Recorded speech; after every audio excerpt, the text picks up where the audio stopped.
Fin d'une longue saga judiciaire. L'ancien juge Jacques Delisle va plaider coupable ce matin. Ça fait 42 ans que je pratique, j'ai jamais vu une saga pareille, là.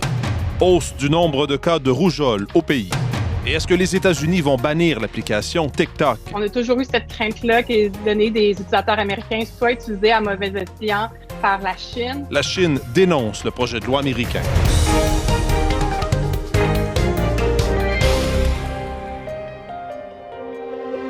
Bonjour, ici Mathieu Bellumeur. Bienvenue au Radio-Journal. Près de 15 ans après la mort de sa femme, après un procès pour meurtre et un séjour de 9 ans en prison, l'ex-juge Jacques Delisle, 88 ans, va finalement sceller son sort ce matin. Il a décidé de plaider coupable, mais on ignore pour le moment à quel chef d'accusation. Camille Carpentier.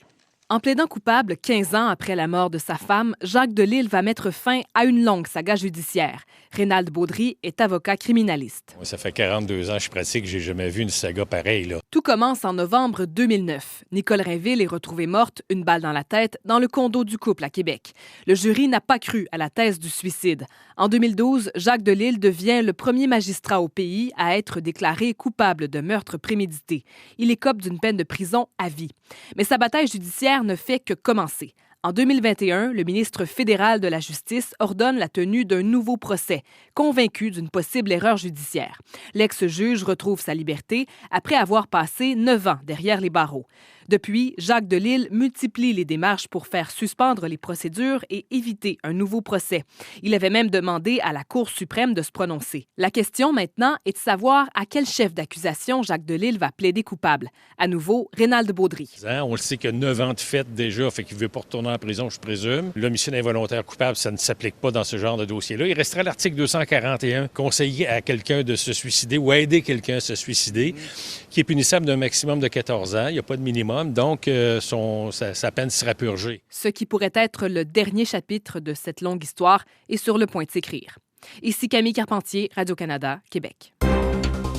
La santé publique du Québec s'attaque à la recrudescence des cas de rougeole par la prévention. Une campagne de vaccination commence aujourd'hui dans des écoles. Jean-Philippe Robillard est avec nous. Ça va se passer dans des écoles de Montréal. Oui, pour tenter de freiner la propagation de la maladie, parce qu'actuellement, c'est à Montréal, Mathieu, que se trouve l'épicentre de l'infection, qu'on trouve la majorité des cas de rougeole au Québec. Sur les 19 cas confirmés dans la province, il y en a 14 à Montréal. Les autres cas ont été recensés à Laval, dans les Laurentides, à Mauricie et dans le centre du Québec. Et selon la santé publique, il n'y a que 2 personnes qui ont contracté la rougeole à l'étranger, ce qui fait dire aux autorités qu'il y a une forte transmission communautaire de la maladie au Québec et en particulier à Montréal. Il y a aussi des cas de rougeole qui sont en hausse en Ontario. Oui, l'Ontario compte 8 cas de rougeole actuellement, dont 6 liés à des voyages à l'étranger, Mathieu, ce qui est très différent de ce qui se passe ici au Québec. Et selon l'experte de cette question, la docteure Julie Lajoie, s'il y a une recrudescence de la rougeole ici au pays, comme ailleurs d'ailleurs dans le monde, c'est parce qu'il y a moins de gens qui sont vaccinés qu'auparavant. On l'écoute. C'est le fait qu'on a de plus en plus de gens non vaccinés. Donc, un cas importé d'un voyage, là, si l'enfant retourne à l'école pendant qu'il est encore en période un peu infectieuse ou avant sans savoir qu'il a été exposé, par exemple, puis que dans l'école, il y a beaucoup d'enfants non vaccinés, là, c'est sûr que ça va se répandre très rapidement. Une personne infectée peut en infecter 16 autres. Alors donc, début d'une campagne de vaccination ce matin, Mathieu, dans certaines écoles de Montréal. Merci Jean-Philippe. Merci, au revoir. Les contours de la future agence des transports qui va permettre d'accélérer la réalisation des projets de transport collectif au Québec commencent à se préciser. Radio-Canada a appris que plusieurs dizaines de personnes devraient être embauchées au sein de l'organisme qui sera baptisé Mobilité durable Québec. Alexandre Duval. Le projet de loi qui créera une agence des transports au Québec n'est pas encore tout à fait prêt, mais les détails commencent à filtrer. Radio-Canada a appris que l'agence sera baptisée Mobilité durable Québec. Contrairement à ce que son nom suggère, Mobilité durable Québec ne s'occupera pas que des projets de transport collectif. Elle devrait aussi s'occuper de certains projets routiers complexes comme des ponts. Le but reste le même, construire plus vite à moindre coût. Au moins une 60aine d'employés devraient être embauchés par l'agence, peut-être plus. Cependant, ils ne proviendront pas tous du ministère des Transports. L'agence prévoit aussi faire des embauches externes pour recruter des experts en transport collectif ou des ingénieurs, par exemple. Mobilité durable Québec devrait fonctionner avec des bureaux de projet, c'est-à-dire que chaque projet sous sa responsabilité aurait une équipe dédiée qui travaillerait directement avec les entreprises impliquées dans la réalisation de l'ouvrage. Le cabinet de la ministre des Transports, Geneviève Guilbeault, n'a pas voulu commenter nos informations. Pour être efficace, l'agence aura aussi besoin d'assouplissement dans la manière de gérer les projets de transport collectif au Québec. Le gouvernement Legault prépare justement une réforme en matière de contrats publics qui devrait aussi être déposée bientôt à l'Assemblée nationale. Ici Alexandre Duval, Radio-Canada, Québec. Le Parti libéral du Québec va déposer aujourd'hui un projet de loi réclamant la création d'un poste de directeur parlementaire du budget. Ce fonctionnaire indépendant serait chargé de surveiller les finances publiques. Le député de Néligan-Monsef-de-Ragy est à l'origine de cette nouvelle demande. Ce n'est pas de l'argent monopolé, c'est l'argent des contribuables québécois. Si on avait cette institution indépendante, comme à Ottawa, on va avoir des lumières rouges depuis longtemps et le gouvernement peut rectifier le tir. Au cours de la dernière année, tous les partis d'opposition ont réclamé la création d'un poste de directeur parlementaire du budget. La coalition Avenir Québec estime qu'il ne s'agit pas d'une priorité. Justin Trudeau n'a pas l'intention de reculer au sujet de la hausse de la taxe sur le carbone qui va entrer en vigueur le 1er avril. La première ministre de l'Alberta lui a demandé de renoncer à cette augmentation lors de leur entretien hier à Calgary. Marc-Antoine Leblanc a plus de détails. C'est avec le sourire aux lèvres que Danielle Smith et Justin Trudeau se sont présentés devant les médias à Calgary mercredi matin. Un contraste par rapport à leur dernière rencontre de l'été dernier lors du Stampede. Mais les tensions entre le gouvernement fédéral et le gouvernement provincial sont encore bien présentes. Les discussions achoppent particulièrement sur la taxe carbone.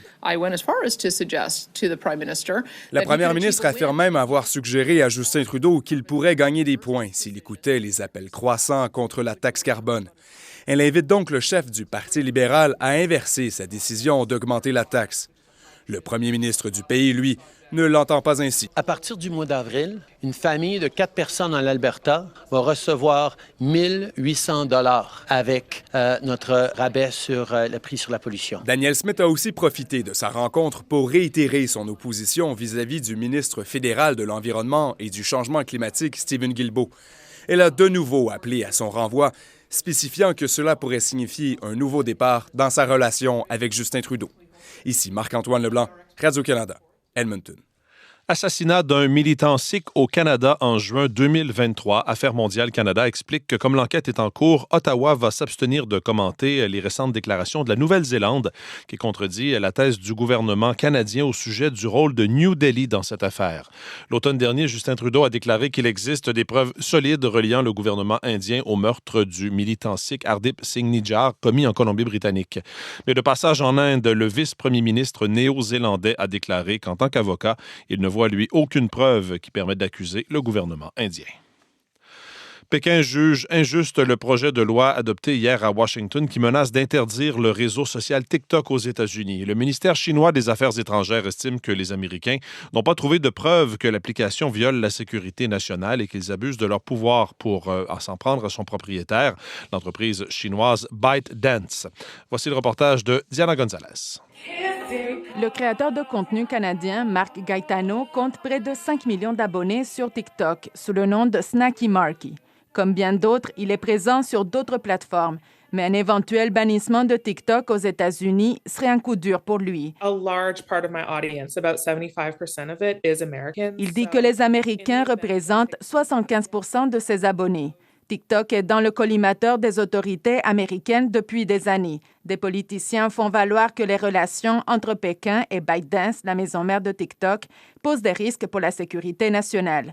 Laurence Grondin-Robillard est doctorante en communication et chargée de cours à l'École des médias de l'UQAM. On a toujours eu cette crainte-là que donner des utilisateurs américains soit utilisés à mauvais escient par la Chine. Et ça a perduré jusqu'à aujourd'hui, en 2024. TikTok assure que le gouvernement chinois n'a pas accès à ces données. Mais Laurence Grondin-Robillard apporte un bémol. On n'a pas eu de preuve du contraire non plus. Elle ajoute que le Canada partage les mêmes craintes que les États-Unis pour ce qui est des risques pour la sécurité. Ottawa a d'ailleurs interdit l'utilisation de TikTok sur les appareils appartenant au gouvernement fédéral. Aux États-Unis, d'autres tentatives pour interdire TikTok sur le territoire américain ont échoué, notamment en raison de préoccupations liées à la liberté d'expression. Ici, Diana Gonzalez, Radio-Canada, Montréal. Voilà, c'était le Radio Journal. Ici Mathieu Bellumeur au nom de toute l'équipe. Merci d'être à l'écoute. Bonne journée.